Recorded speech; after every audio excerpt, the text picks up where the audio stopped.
The purpose of this podcast is to educate and inform. It is no substitute for professional care by your doctor or your qualified healthcare professional. Never disregard or delay professional medical advice because of something you've heard on this podcast or in any linked material. Guests who speak on this podcast express their own opinions, experience, and conclusions. Dr. Shirley neither endorses nor opposes any particular opinion discussed on this podcast. The views expressed on this podcast have no relation to those of any academic, hospital, practice, institution, or other entity with which Dr. Shirley may be affiliated. Welcome to Forever Fab, the podcast on fashion, the art of living, and all things beauty. This podcast is curated by Dr. Shirley Madhere, MD, as the definitive source of holistic wellness through beauty.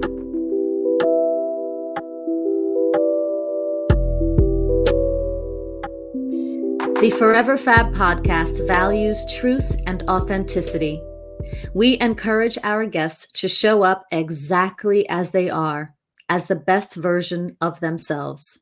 Please note, this podcast episode contains adult language.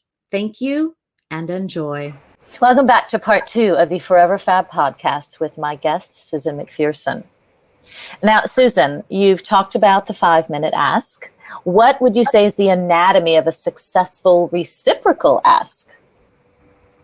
The anatomy of a reciprocal ask, meaning I had to get like medical, it's just who I am. I had the anatomy of a reciprocal ask. So you've asked something for someone, a small, a 5-minute ask, and they get back to you and say, okay, yes, great. Now what may I do for you? What should you say at that point? Should you just go in and be like, yes, write the $20,000 check?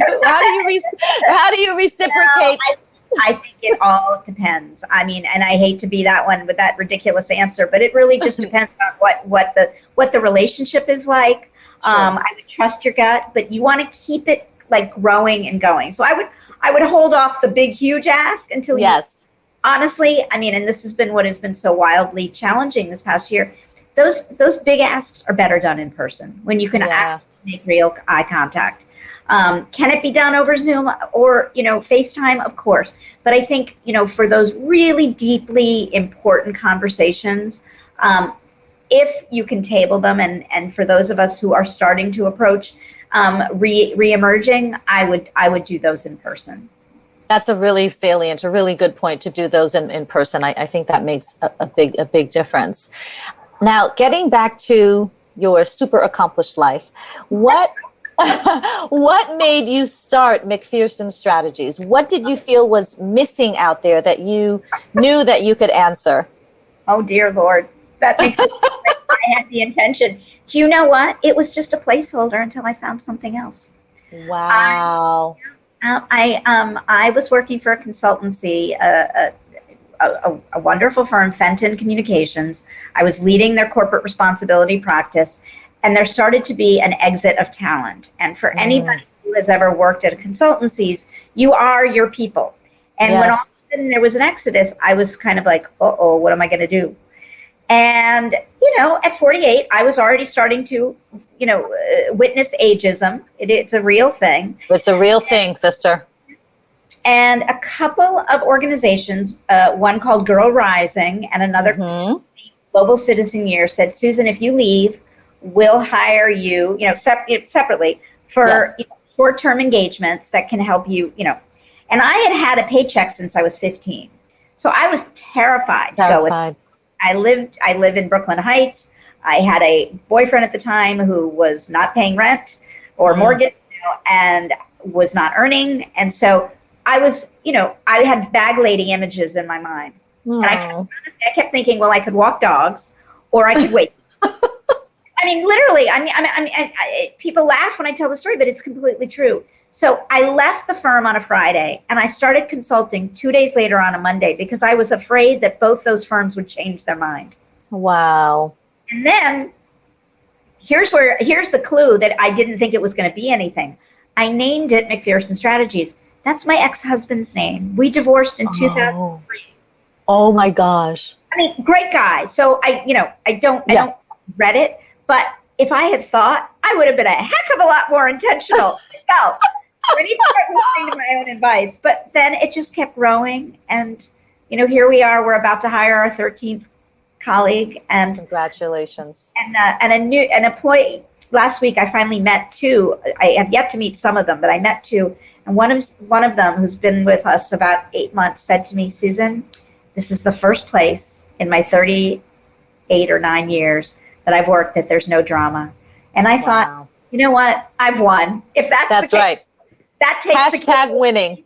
Success. So hashtag winning. You're also winning. And I think the universe has probably, sprinkled pixie dust on you, because even though you weren't really thinking about the future of McPherson Strategies, that you even named it after your ex-husband speaks volumes about your ability to forgive. So yeah, and keep the name while you're growing. So the universe was just like, we're gonna shine and rain on this lady and shower her with pixie dust. What a testament to your nature as a loving human being. That's incredible. Incredible. So let's talk about a few fun things. You mentioned that when you were growing up, doing what you do now is not what you dreamt of. What did you dream of when you were growing up? Two things. Yes. I wanted to be what was then called a stewardess. Yes. But I very early, because I love to travel. And when I was actually very young, my father did a Fulbright scholarship. I had a Fulbright scholarship, and we went and we lived in Romania. This was in 1970. And then we traveled all over Europe. So, he wasn't with the State Department. So believe me, we had bed bugs in our apartment in Bucharest. And literally had a 1-bedroom apartment for 5 people. So, it wasn't glamorous, but it taught me this, it instilled in me this just passion of travel. But I learned early on that at being so tiny, my license says I'm 5 foot, I could not be a flight attendant. There was a height requirement up until I didn't know that. Well, to be able to reach the overheads. Oh, yes. Oh, yes. Makes sense. And then the second thing was to be an astronaut, because I was a gymnast, and I loved to be able to do flips and float. Wow. But then I learned I had to be good at physics, and I was never, it's just, we're talking superpowers. So I followed my mom into the world of communications and marketing, but always professionally had a foot out the door doing nonprofit service work. So that is what took me into corporate responsibility and social impact. Got it. But now astronaut and flight attendant were. Yes, flight attendant. Oh my gosh. Well, while I was interviewing for medical school, someone asked me, well, if you didn't make it into medical school, I was like, what? Anyway, if you didn't make it into medical school, what would you become? And immediately I said, oh yeah, I'd become a fighter pilot. So just something about being in space, right? Absolutely. I would, I look at these bazillionaires who are, of course, spending, it sadly, like so many things, is going to become a world of privilege. But I do recommend diving because when you are submerged under the ocean, there is this, the buoyancy is very similar, supposedly, to being when you're in outer space. But I've never been in outer space, so I can't answer that. I know. I guess we can't answer it yet. Okay, one day, Susan, maybe soon, depending on what happens next week. Okay, we know that one of your superpowers is the art of connecting. Yes. What would you say is a superpower that people don't know about you? Well, I'm a great cook. I'm an amazing cook. Okay. And when I moved to New York City from Seattle, in 2003, I came with 2 forks, 2 knives, and 2 spoons, and none of my cooking. So it's unfortunately been a very lost, art of mine, which one of these days I'm going to get back. Another would just be, and I mentioned it, and I don't know if it's a superpower, but I have made travel such a part of myself. Yes. And both travel for, my refugee advocacy work, so going to refugee hotspots, but then also extending so I could learn more, but also traveling to places and learning more about the people that live there rather than going to, believe me, I love beautiful, fancy resorts and all, but I love actually learning about the place I'm experiencing and meeting the what makes that place so special. So again, I don't know if that's a superpower, but where it could be helpful is if listeners want to go somewhere that I've been, I'm happy That's right. That is a superpower because not everyone has that, whether it's wanderlust or just even interest in travel. It is a superpower. I agree with you. It is a superpower. Who would you, a double part question, who would you say are the 3 most important people in your life right now? And what are the 3 most important causes in your life right now? Wow. That's a tough one. I know you probably have so many, but as many as you wish. Yes. My best friend since 1971, who is a veterinarian, who has been taking care of my dog since I've had herniated discs back in March. I fell off the jungle gym in 1971 and she carried me to the nurse's office. Wow. She went on to become a veterinarian, and she is in upstate New York taking care of Phoebe. My sister, who has been through everything with me. Yes. And then this isn't one person, but I would say my team. I am so blessed. I joke that I'm just so blessed that they let me come to the office every day. We've been virtual since the beginning, long before the pandemic. Wow. Built a real sense of trust. Yes. Which I think is very important as leaders or as absolutely. But there's a reciprocal trust. So I would say for the 3, in terms of causes, gender and race equity and equality for sure. I mean, the problems we're facing in the world, we can't even begin to until we deal with those. Climate, the environment would also be up there, and lastly, I think in the top 3 is the plight of refugees and displaced people. And if you notice, all 3 are very connected. Yes. You know, the lion's share of refugees are women and people of color. Yes. Is going to be, if it hasn't already started, is going to be a big cause in it, because it's going to cause wars, obviously, over limited resources. And then, of course, just there's 88 million displaced people on this planet right now that could be amazing contributors to the economy, right? Like all the things. So those would be, and that's a very long-winded answer, but not at all. Thank you for the work that you do. Seriously, Susan, thank you. So what is left on your bucket list? Well, the heal. I've had some health issues, so that's number 1. And I'd love to continue. You know, I've with little bits of investment here and there, I've loved to support women entrepreneurs, and I've supported a number of angel investors. I realize I need to support more women of color founders. So I'm making that a priority now, and just continuing to support those who have supported me. So really, there's not like one bona fide thing. I'd like to get out of this pandemic and be healthy, and think of that as a huge accomplishment. Yes, and you're well on your way. So how do you, and as a part of that, how do you do self-care? I walk. Between September and March, before my back went out, I walked about 1,600 miles in circles in Brooklyn. Yeah. But what that afforded me was it grounded me. It got to know my neighbors. I got to know shop owners and restaurant owners. I have a dog who's very much like Norm on Cheers, who probably again dates but she says hello to everyone. So it would generate conversations, and that was a gift because I no longer felt alone. Wow. I'm not the best at meditating. I try, but I find that, and also just connections. Yeah. Connecting people. That is my superpower. Yeah. Not only is it your superpower, but I believe, especially based on our conversation today, that connecting is meditative. Absolutely. Right? There's an intentionality. There's a rhythm to it. There's an after effect of it. There's an aura to it. I would say that connecting is meditative. Oh, completely. Good. I'm glad you agree. And do you have a beauty routine? And if so, what is it? Oh, I don't. I because of, and this sounds awful, but because of what I've been through, my hair has been, and I hate to say this, but it's been falling out. So I'm washing my hair only once a week, just because I can't stand it. It's traumatizing to see it go down the drain. but I also know that it will pass. Yes. I've consulted doctors, etc. Okay. I honestly, from a beauty perspective, is getting fresh air, Yes. getting a I good like night's that. sleep, Agreed. eating as best as I can. Absolutely.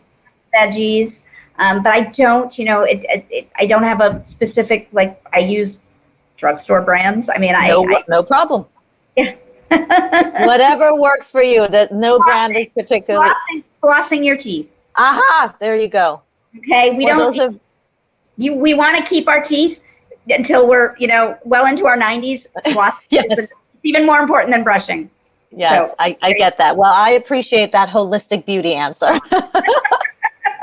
And what do you think about fashion? Does it play a role in your life at all, or is it purely Yes. functional? Tell me about that. I'm tiny, so I have to, figure out, everything has to be shortened completely. But I, in the last 6 or 7 years, have found consignment shopping to be my best friend. And I live in Brooklyn, and there is a shop called Consignment Brooklyn that is women-owned, that I can't even begin to tell you the dresses that I have found there, which it is much more sustainable. I've been able to get Marc Jacobs and Oscar de la Renta dresses for like a tenth of what they would be. But beautiful. And also I've been able to recycle things that perhaps I kind of was ready to move out of my closet. Yes, so yes. Really highly recommended. I do love the brand Another Tomorrow. Unfortunately for someone of my, being so diminutive, they would take like 3 seamstresses to kind of shorten stuff. I don't want to say it's a beautiful brand and it's sustainable. So is there one particular fashion piece that you have found recently or that you've had for a long time that you absolutely will never give away? Well, I have to say, the Oscar de la Renta dress that I bought a couple of years ago, and I wore it when I was emceeing an event for the nonprofit She's the First, it felt like it was made for me. Like it was. Wow. And I, dare I say, I felt very, very, very, very pretty wearing it. Good for you. Strong. That's what fashion should do. Exactly. And I'll dig up a photo and send it to you. Please do. And we'll post it with your permission. Okay, of course. Of course. But again, in the world of social impact, it would be ridiculous for me to go buy an Oscar de la Renta dress full price. I mean, understood. All the power to the people who can, would hold opinions, but I'd much rather use that money to fund a founder or a nonprofit. And this way, by shopping at this wonderful store, I can have a little bit of both. I'm going to check that out. We are grateful. You can buy online. It's an amazing place. Consignment Brooklyn and Another Tomorrow. Yeah. I'm definitely going to look into both. Thank you. Oh, Susan, the last question. Can you believe it? The last question is the Fab Five. So, Susan McPherson, what are your Fab 5 tips for living a beautiful, star-filled life?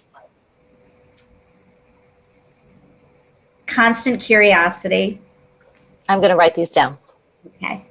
Yes, constant curiosity. Lack of predetermined, wait, how do I word this so it sounds right? Getting rid of our concept, what is it called? Help! Preconceived notions? Yes, getting rid of preconceived notions. Okay. It's the detours, not the destinations. Mm-hmm. Okay. Being vulnerable. And being compassionate. Love it. Those would be my 5. Those are fabulous. Thank you so much, Susan, for your time, energy, light, expertise, intelligence, connection. You can tell I love lists, right? But I mean them all truly, authentically. You're a very special human being. And not only for your book, which is important, and obviously I recommend it, hence your presence here on this podcast, but for the work that you do, that you've done, and that you continue to do, not only for women, not only for girls, but for the world, right? Because we are all connected, and you have shown us that. Your book reminds us of that, and your actions continue to resonate that. So thank you so very, very much. Thank you. And for being a member of this beautiful tribe. I'm so honored and so touched, and what a magical hour. And please, Dr. Shirley, let me know how I can be helpful to you, okay? I shall, and the same reciprocally to you. Please let me know how I may be of assistance to you. Thank you, Susan. Bless you. Bless you. Ciao. This brings us to our closure of this week's episode of the Forever Fab podcast with my guest, Susan McPherson.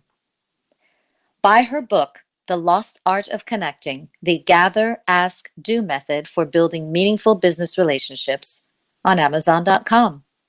To do business with Susan, follow her on Instagram at MCP Strategies or visit her company website, mcpstrategies.com. As always, if you like this episode of the Forever Fab podcast, please share it and subscribe to the feed. Listen to past episodes or check out who's coming up next on foreverfabpodcast.com. If you enjoy listening to the Forever Fab podcast, get more audio and visuals with a membership through Patreon.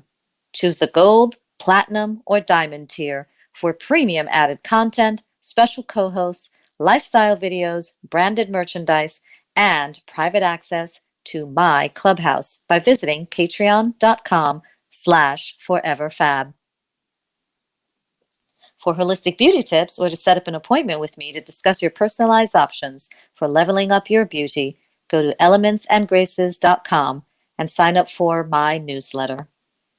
And for an online e-consultation on time, anytime, and on your time, visit clicklift.com for your wellness, plastic surgery, and beauty questions on the go. That's click-lift.com.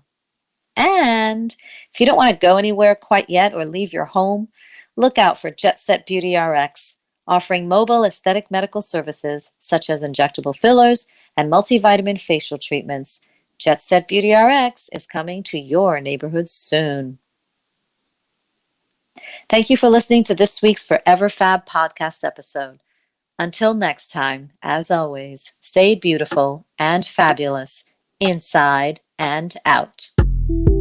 Thank you for listening to this week's episode of Forever Fab, the podcast on fashion, the art of living, and all things beauty, curated by Dr. Shirley Madhere, MD. Live beautifully and help make the world a more beautiful place.